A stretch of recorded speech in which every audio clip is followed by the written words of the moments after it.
9 March 2023, and we continue with our coverage of the Zimbabwe 2023 elections that are expected to be held in August this year.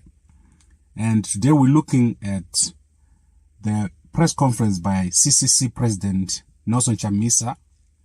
He gave a very powerful speech that covered a wide range of issues, but today I want to focus on the key statements that he made, and this is specifically to do with the use of the military or the plan by Zimbabwe President Mnangagwa to use the military in the 2023 elections. So I'm going to play that clip at the end of this video. But what President of CCC, Nelson Chamisa, is saying is that President Mnangagwa has started a program of mobilizing the security forces, the intelligence, and the police to get them ready to support ZANU-PF programs.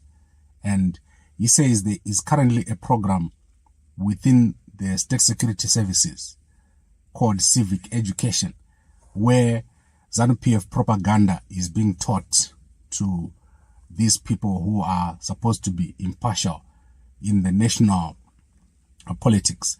So this is, if it is true, obviously this is something very worrisome, because when elections don't go according to the way of the current government, what eventually happens is probably the military and the state security agencies will be used against the winners, who will not be able to take over or take office. So this is basically what Chamisa is expressing here. And he has proposed two solutions according to my own views. The first is that he is calling upon international observers to be there during the Zimbabwe election. Secondly, he is calling for Zimbabweans to register in large numbers so that they can overwhelm ZANU-PF at the ballot box. So this is basically what Chamisa is saying here. This was Zimbabwe Agenda 2023 presser, and it was held this morning. You can go and look for it on the CCC website or CCC Facebook pages and YouTube channels. You'll be able to see this press statement or press address by President of CCC, Nelson Chamisa. Nelson Chamisa, to me, is looking very, very confident. He can see that he's going to do much better this time around compared to 2018. So my view is that Chamisa is confident that he's going to do much better in 2023 than he did in 2018. He's seeing the lack of an organized campaign by ZANU-PF, and he can smell the path to State House. That is what I'm seeing here. Chamisa continued to say that CCC is not a political party. It is a people's movement. He's leaving the door open for everyone, including people in ZANU-PF, including people in the opposition parties.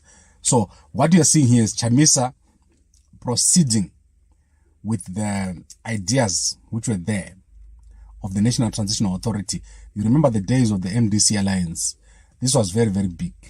That Chamisa believes that it is not possible for Zimbabwe to move from the government of ZANU-PF to a new government before an inclusive arrangement. So I'm seeing Chamisa setting a foundation here for this inclusive arrangement. Chamisa also says ZANU-PF no longer wants this election. They know that they are going to lose the election, and their structures are in shambles. They are made up of people that are just written in books, but they're actually not members of ZANU-PF. So the idea that ZANU-PF will get 5 million votes, according to Chamisa, is not possible. He also touched on the issue of incarcerated MP Job Scala, who is the lawyer of Mobilizing Ali. And Chamisa said that he has tried to approach Zimbabwe President Mnangagwa to discuss this issue to get Job Scala released, but to no avail. President Mnangagwa has completely ignored the letters that Chamisa wrote to him over the issue. And in my view, this issue needs to be resolved. I'm quite happy with the way that Chamisa's campaign is going. He's doing a much better job this time around, despite in spite of the bans on his rallies.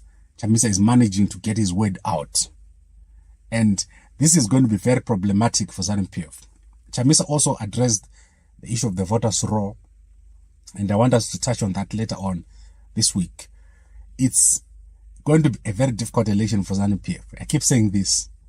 The guys in ZANU-PF know it, and there's more information, obviously, which are going to bring about what's happening in ZANU-PF and what's happening with their election preparations.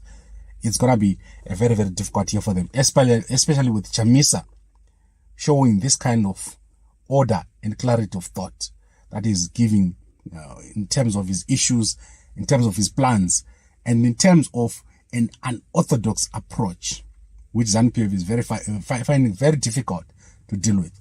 So I want to end it here today. Thank you very much for watching. Please watch the clip of Chamisa talking about the Zimbabwe military and also about Job Scala. Thank you very much and good night.